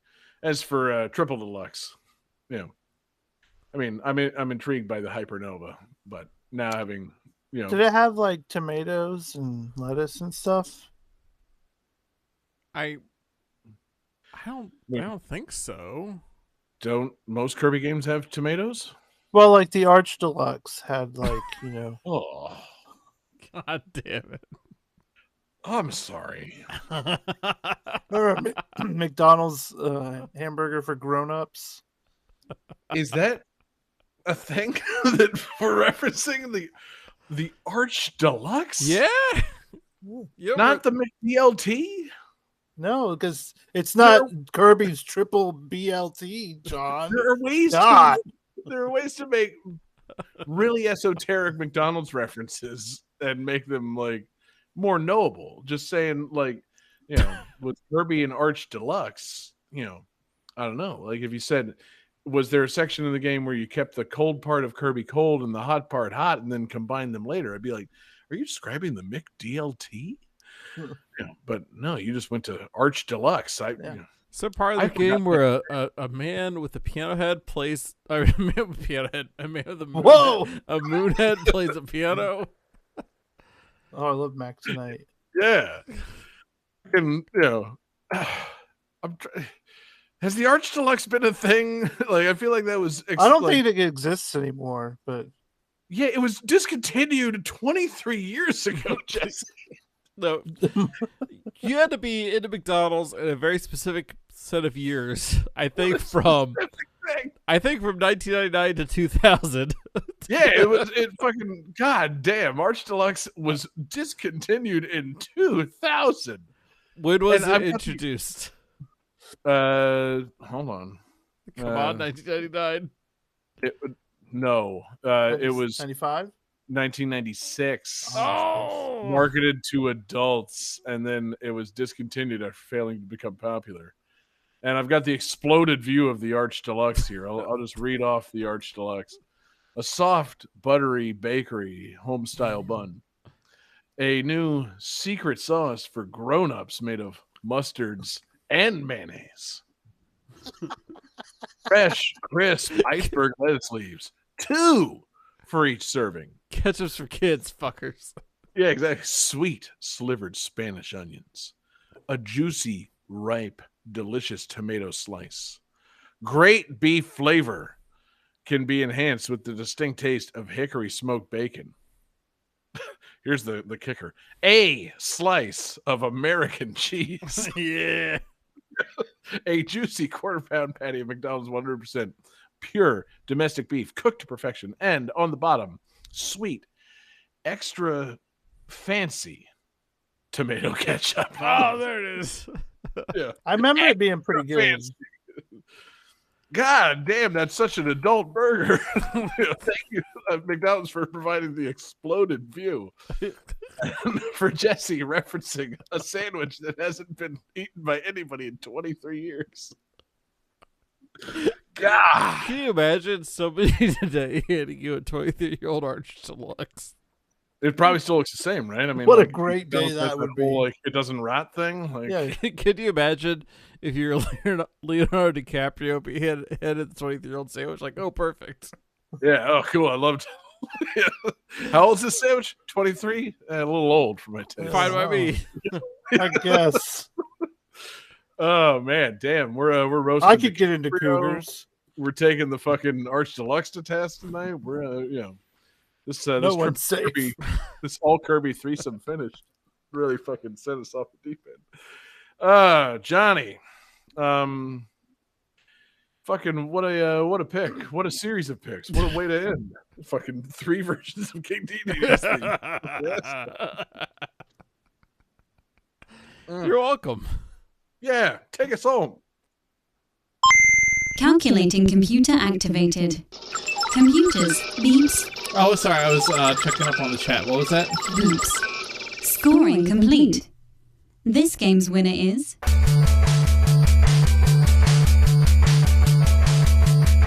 Jesse Moore. Hell yeah, motherfucker! Great job, Highly Jesse. It shouldn't be.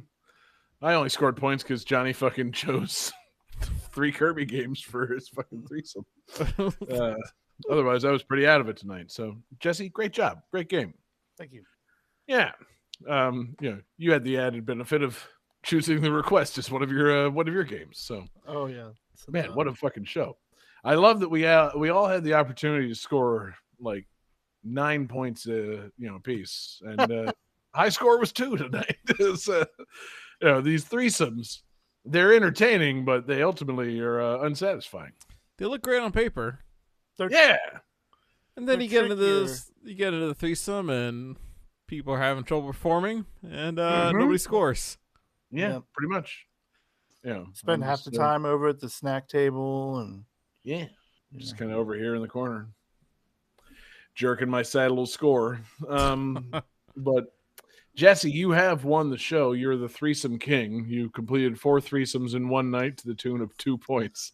God, I'm tired. So, get yourself some, hydrate, but also think of a theme for their next episode. How about games that remind you of other games? Didn't we do that? Probably. Like super recently? Oh, really? Okay. I don't know about super recently, but because time see. has no fucking meaning anymore. We Yeah, probably I did that forget. theme in like 2017. But my brain says super recently. How about? Oh fuck. VGM foursomes. Yeah. Games of foursomes, baby, for episode 335. We did time travel. We did 3 plus 3 plus 5 equals 11. So you could.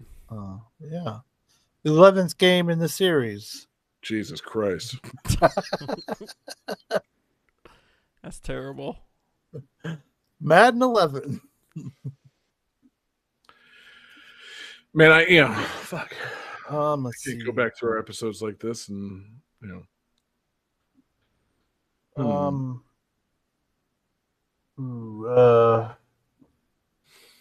it's a good thing we have no live audience tonight. Otherwise, they'd be waiting with bated breath for a fantastic new theme or giving us ideas. Yes, that'll also be helpful. Yeah, fucking Jesse, the request thread on somebody, everybody dropped like a bunch of ideas for themes. None of them are good, but I mean, they're worth checking. I'm scrolling up. Hold on, yeah.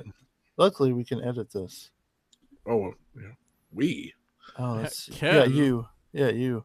Yeah. There's Ken and there's Will, and those are 2 different words. We can, but will we? Games. What does that even mean? Games with. That's not a theme. See, okay, Phoenix Tier's here. Phoenix Tier, Patreon Superfan says games that remind you of your childhood. So we can do some super throwbacks with some childhood nostalgia. That's not a bad idea. Yeah. Real quick, going back, Tay's suggestions: games with New Game Plus, procedurally generated games with unique art styles, indie games, trip games, unique gameplay hooks, and then Kerrigan's insanely exhaustive list. Games set in any, insert your place here. Games developed or directed by women. Games that are queer. Games with composers that are women. Games that made you cry. Games that feature a unusual musical instrument. Games with timing-based mechanics. Games developed by a single person. Games involving time travel. Games where your choices matter. Murder mystery games. Fun educational games. Like Mario Teaches Typing. Oh. Games based on books or authors. Spooky games. Genre flippers. Or playdate games. Whatever that means. I like murder It's mystery. from the Playdate, the game, the little handheld to crank. It must be. Oh, yeah, that thing. I want to get one so bad. God, those things look so cool. I mean, Phoenix Tier's here, and I think games that remind you of your childhood is probably now.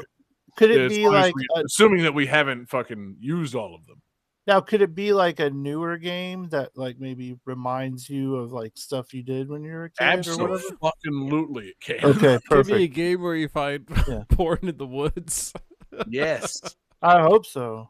Could be a game where you kick your good friend in the shins, and then years later, you're just fucking making a podcast together. I'm right here, man. I know, man. I love you. Are you just gonna pick another Kirby game, Johnny? Kirby ain't got no shins. No, dude, I did 3 Kirby games tonight, man. I'm spent. Yeah, he blew out his blast. So what do you think, Justin? Yeah, that's what the theme is. Okay, Games that so- remind you of your childhood. Excellent.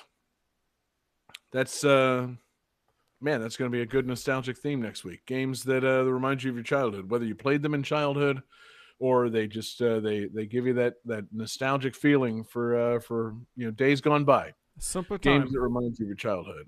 It's it's good. We're coming up on summertime. Those summers used to stretch out forever, baby. And now I'm just sitting at work looking out the window, appreciating, oh man, it's like fucking 82 degrees and sunny outside, and I'm sitting here at work, baby. Sure wish I was outside playing video games like I was when I was a kid.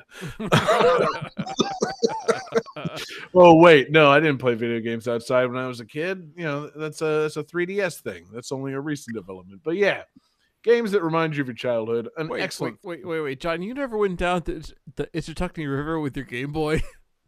I mean, it would have survived had I That dropped sounds it in, but I was terrible. paranoid about it, baby. I wasn't. I only owned a Game Boy starting at the Pokemon series, so like you and I didn't do any trades there on the river. God, we should have though. Really should That would have have. been fucking dope. It would have impressed those girls. The so link cable. Rather than floating down the river, not getting smooches, they would have been like, these motherfuckers, they're trading Pokemon right here on the river. Yeah. They'll give a Yeah. fuck about us, do they? No, they don't. Let's get 'em. Wow, yeah, exactly. Suck their dicks. We're 17. We're fucking, raring to go, and these guys are trading Pokemon. We should hook up with them. That's Ripper Life, baby. So next week's theme, games that remind you of river life. No, games that remind you of your childhood. I'm taking my river life sticker off my car. It only reminds me of pursuing women when I was 17. Terrible idea. Nostalgic youth games next week on Game That Tune. A fantastic idea. And a fantastic idea we all had tonight, doing an episode all about 3DS and doing too many threesomes. Jesus Christ. What a show it's been. Thank you to everybody watching live with us, whoever you were. We're live every Wednesday night. We're on Twitch, we're on YouTube, we're on Facebook. Search for Game That Tune. We love everybody hanging out with us. If you're live, maybe sometimes you get to help us figure out a theme for next week's episode. There's benefits to being here live every Wednesday night at 9 Eastern. Thank you to everybody checking us out in podcast form. Our podcasts come out Tuesday mornings. They're at GameThatTune.com or anywhere you get your podcasts. We love you guys listening, rating, reviewing, subscribing, sharing Game That Tune with anybody that wants to listen to a silly podcast about video game music. Thank you to everybody checking out Patreon, patreon.com/GameThatTune. It's the home for awesome exclusives. We've got Game That Tune Gems, where we take a look and listen back to video game releases from 30 and 20 and 10 years ago.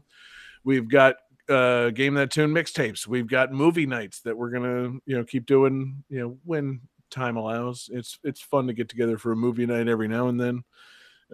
We've got all kinds of fun stuff going on over at patreon.com/GameThatTune. Most importantly, you help us keep the lights on with our 24/7 video game music live stream. Usually I drop the reference. We're at radio.gamethattune.com or at gtt.rocks. We are also now at the very simple and not blocked by my workplace's internet firewall, gttradio.com. gttradio.com. That's the home for video game music on the internet. We appreciate you guys checking us out there and going to Patreon to support us. We super appreciate all the support. Want to give a special shout out, of course, to our absurd fans there on Patreon. We're talking about Daniel Perky, Taylor Y, Sam L, Phoenix Tier 2121, Beast Pond, and the Kerrigan, a fantastic group of Patreon absurd fans. Stay tuned to Patreon. We got a lot of fun stuff in the works. Like I said, stay tuned. There will be fun stuff announced very soon. I want to give a thank you to all of our requesters tonight. They made their request in Discord, and they were, of course, CX Trife. They were Silver Nova. And the other request was Acre. So CX, Acre, Silvernova, thank you so much for those requests. Discord's a great place to make them, but you can also make them at gamethattune.club, our fantastic social media site. And guys, that's going to do it. Jesse, you've got bonus tunes to take us home with. So lay it on us, man. What's your childhood nostalgia bonus tune? Well, I was not prepared, so I do not have bonus tunes, but I had a great idea, and I think we should go out with King DDD boss theme. No! No! Which one? Johnny's Choice. Oh, Beautiful. I love it. It's been a wild night. Thank you for listening. Peace out, everybody.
Oh, man, so many copyrights to read.